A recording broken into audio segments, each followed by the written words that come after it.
खर्च करना है। देखिए, विरोधियों के पसीने छूट रहे हैं और उन्हें मेरी जीत साफ दिखाई दे रही है और इसलिए वो अब और कुछ ना कुछ नया नया करने की कोशिश कर रहे हैं। हर रोज एक नया लेटर देने की कोशिश कर रहे हैं। आज मेरे मंच पे सभी मंडलों के संघों के प्रमुख बैठे थे। तो लेटर ज़्यादा इम्पोर्टेंट है या उनका यहाँ आके मुझे समर्थन देना ज़्यादा इम्पोर्टेंट है, वो तय कर रहे हैं और इसीलिए और पसीने छूटेंगे।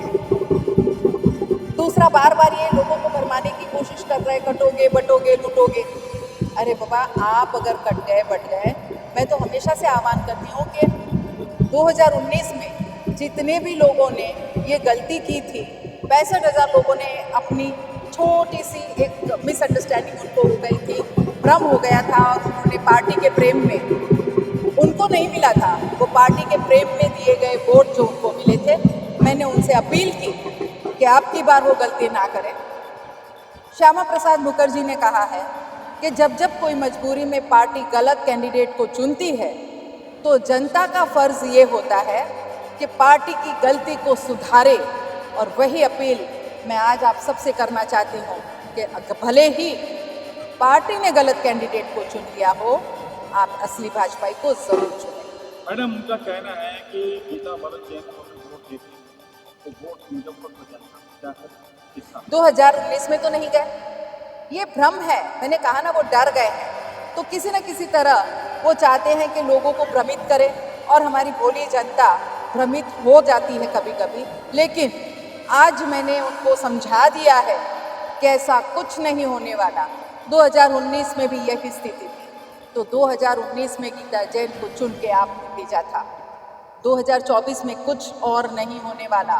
2024 में भी जिस व्यक्ति को 2019 में लोगों ने नकारा था, लोगों ने दोनों को नकारा था, और वही स्थिति आज भी बनी हुई है।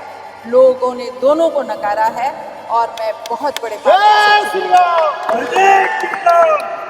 कहा है कि हिंदू शेरनी अपने आप को कहती है, इन्हें जंगल में जाना चाहिए, क्या जवाब देंगे आप? जब भेड़िए शहर में आ जाते हैं तो शेरनी का काम होता है कि उन भेड़ियों को खत्म करने के लिए वो भी शहर में आए, और इसीलिए मैं आई। को नया नगर में ले जा रहे हैं, जय श्री राम बोल रहे हैं और उन्हें की मंशा है कि हिंदू परिवार में क्यों नहीं पैदा हो। देखिए, कैसा है कि ऐसा उन्हें सिर्फ और सिर्फ 4.5 साल बाद लगता है, जब जब उन्हें हिंदू के वोटों की ज़रूरत होती है।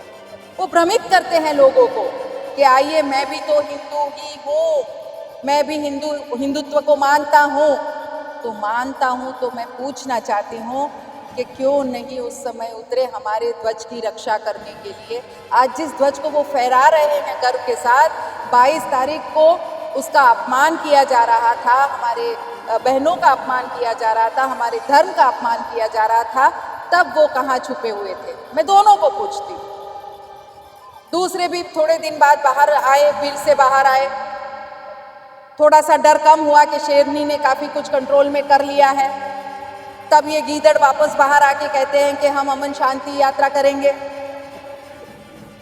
तो मैं पूछना चाहती हूँ कि भाई, जब ज़रूरत शहर को पड़ती है तब यही गीता जैन सड़कों पे उतरती है, चाहे वो कोविड का समय हो, चाहे हमारे सनातन धर्म की रक्षा का बात हो, काम तो गीता जैन ही करती है।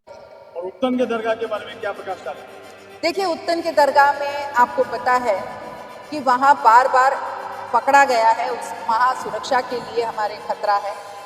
वहाँ हमारे NIA की रिपोर्ट है कि ये दरगाह बहुत खतरे से खाली नहीं है और वो इलीगल है। मुझे किसी धार्मिक स्थलों से कोई दुश्मनी नहीं है, मुझे वहाँ होने वाले गलत कामों से परहेज है, विरोध है। और वही मैं दर्शाना चाहती हूँ कि धार्मिक स्थलों को धर्म के लिए यूज़ करे, हमारी बच्चियों को बरगलाने के लिए नहीं, 100 रुपए के स्टैम्प पेपर पर निकाह करने के लिए नहीं, उन्हें भगा के ऐसी जिंदगी देने के लिए नहीं कि उनके टुकड़े उनके माँ बाप के हाथ में आए।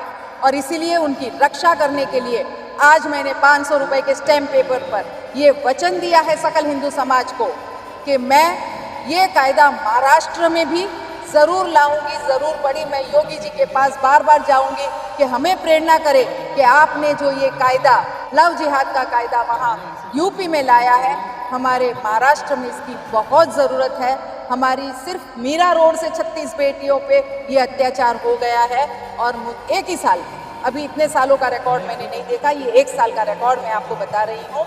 तो प्लीज़ मुझे भी मदद कीजिए हमारी बेटियों को बचाने के लिए, और इसीलिए आज मैंने स्टैम्प पेपर पर लिख के दिया है कि बेटियों के रक्षा के लिए, उनको ये लव जिहाद से बचाने के लिए मैं कटिबद्ध हूँ। उत्तराखंड के मुख्यमंत्री आते हैं, राजस्थान के मुख्यमंत्री आते हैं, उनका कहना है कि भारी बहुमतों से कमल पे बटन दबाइए, लेकिन आपको यहाँ के कुछ नेता कहते हैं कि आप भाजपा ही नहीं हो, डुप्लीकेट भाजपा ही हो, आपको भाजपा का सहारा लेना पड़ता है जीतने के लिए।